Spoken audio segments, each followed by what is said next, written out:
भाई रोपने के बेला आयल गइल बा तो का करी? बादर आया के चल जात बा, लेकिन बरसत ना बटे रोपनी कैसे हुई? देखा अब्बा से पकड़ पकड़ मत करा, और जब बारिश होई तब धान रोपाई। मन में धीरज रखले रह। सुना हमार बात। बोला परल बाट झूरा न बरसेला पनिया। तो हम का करें? बारिश ना होते तो हमार कौन गलती बा? सुना बोला परल बाट झूरा न बरसेला पनिया, कैसे धनिया होई रोपनिया, कैसे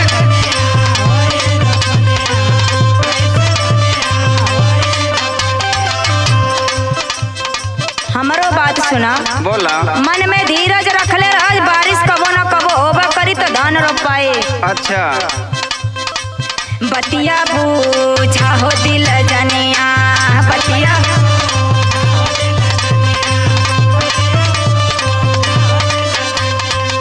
बतिया बूझा हो दिल जनिया, बतिया बूझा हो दिल जनिया, बतिया बूझा हो दिल जनिया।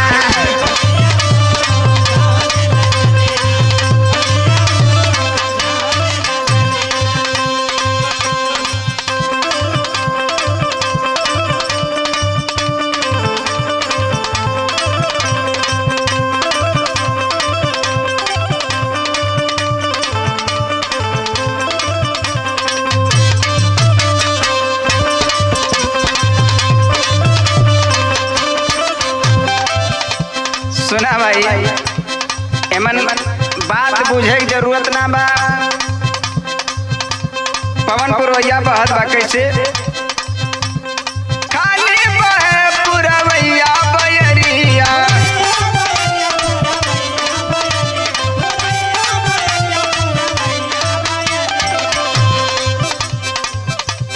वैसे हाथ बाटे खेतवा की अरिया। तब का पकड़ पकड़ कैले बड़ा। खाली बहे पुरवैया बयरिया, वैसे हाथ बाटे खेतवा की अरिया। पछरत बा खेती तैयार बा बेहनिया, तेमन टेंशन वाली बात का बा? खेती बहुत पिछड़त बा। सुना बोला पछरत बा खेती तैयार बा बेहनिया, कैसे धनिया होई रोपनिया, कैसे धनिया।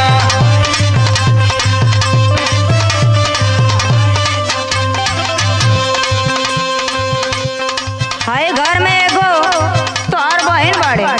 अच्छा ये कहा थे हमसे झूरे रोपैबा न करी तो हम ही जाए झूरवा रोपा। सुना ननदी कहे झूरे नाही रोपाए,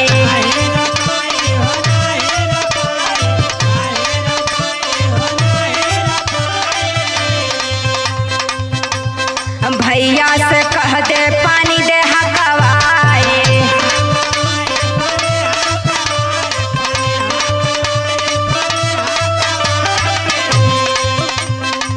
सुनत बाटा उनकर चला के। हाँ, अब कितना पानी चलेगा खेते में?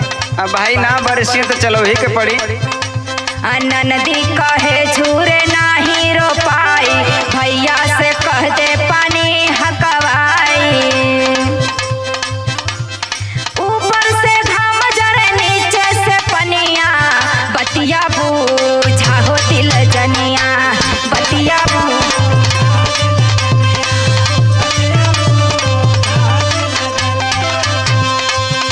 देखी हमारे पास का बात ना बा। ऊपर से इतना तेज घाम भइल बा, नीचे पानी जरत बा। हमारे पास का रोपनी ना बा, जाके पनिहारी लगा के रोपाला। हम अपने नैहरे जात बड़े। सुना बात के समझल जाल जला। हमके समझो हम जब ना बा, जब बारिश होई तो रोपाई। हमार बात सुना। बोला बारिश ना बा तो लाइन के व्यवस्था बा। जानलू पावर का होता कटवती,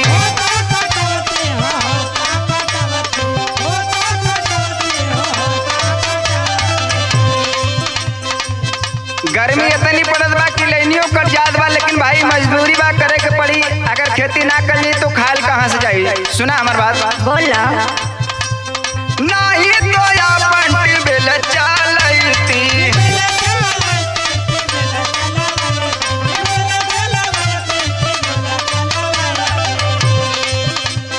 जाने लू पावर का होता कटवती, नहीं तो अपन टिबिल चलवती।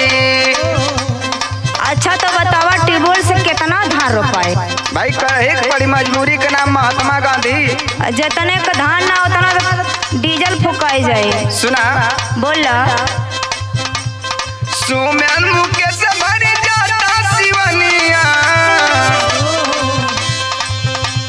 सुमन मुकेश भर जाता सिवनिया, कैसे धनिया होई रोपनिया, कैसे धनिया होई।